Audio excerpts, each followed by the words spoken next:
تجيب اكبر سيناريست ما يقدرش يكتب سيناريو بهذه الحبكه وبهذه الجوده. ¿Quién le pedirías la camiseta en este mundial?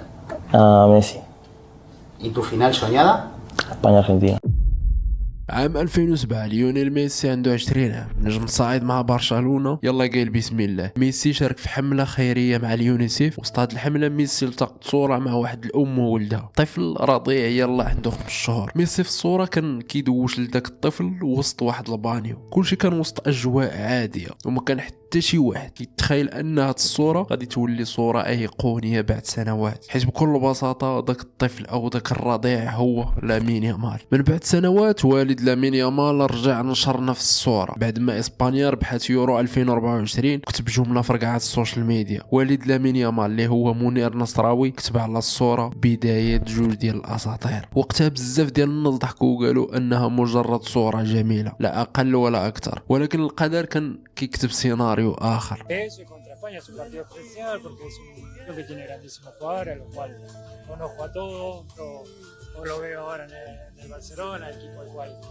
cual quiero mucho y lo sigo. 19/7/2026 نهائي كأس العالم بين الأرجنتين وإسبانيا. هذا الماتش ماشي غير صراع بين جوج منتخبات كبار، بل مواجهة بين جيلين، بين الماضي والمستقبل، بين أسطورة صنعت التاريخ وموهبة جاية باش تكتب التاريخ. في جهة يقف ليونيل ميسي، اللاعب اللي غير المفهوم ديال كرة القدم وخلى الملايين يعشقوا هاد اللعبة، اللاعب اللي أكثر من 20 عام وهو كيمتع العالم، ربح كل الألقاب الممكنة، حطم الأرقام القياسية وحقق الحلم الأكبر ديالو وديال بلادو اللي هو الفوز بكأس العالم. بهذا النهائي ديال كأس العالم ديال 2026 ميسي ما دخلش باش يثبت أنه الأفضل، لأن التاريخ تكلف بهذه المهمة شحال هادي. ميسي دخل هذا الفينال باش يزيد يكتب سطر آخر، حيث ربما يكون هذا هو آخر ظهور ليه في كأس العالم. ولكن في الجهة الأخرى كاين لاعب مازال في البداية ديال الطريق ديالو، ولكن العالم كامل كيهضر عليه، اللي هو لامين يامال، الدري اللي قلب الموازين واخا هو مازال صغير في السن. سرعة، مهارة،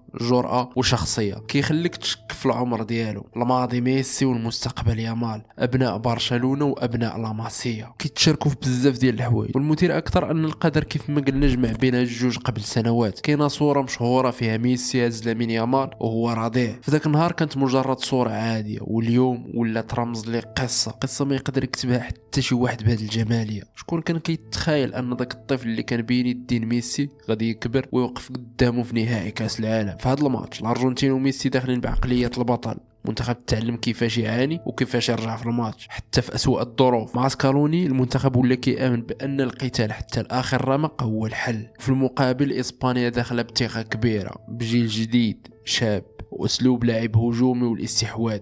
لهذا هذا النهائي ماشي غير نهائي كأس العالم، بل هو صراع بين الخبرة والشباب، بين لاعب حقق كل شيء ولاعب كيحلم أنه يحقق كل شيء. في النهاية الكاس غادي تمشي لمنتخب واحد فقط، ولكن كرة القدم هي الرابح الأكبر، لأنها غادي تعطينا واحد من أجمل القصص اللي ممكن يعيشها أي عاشق لهذه اللعبة.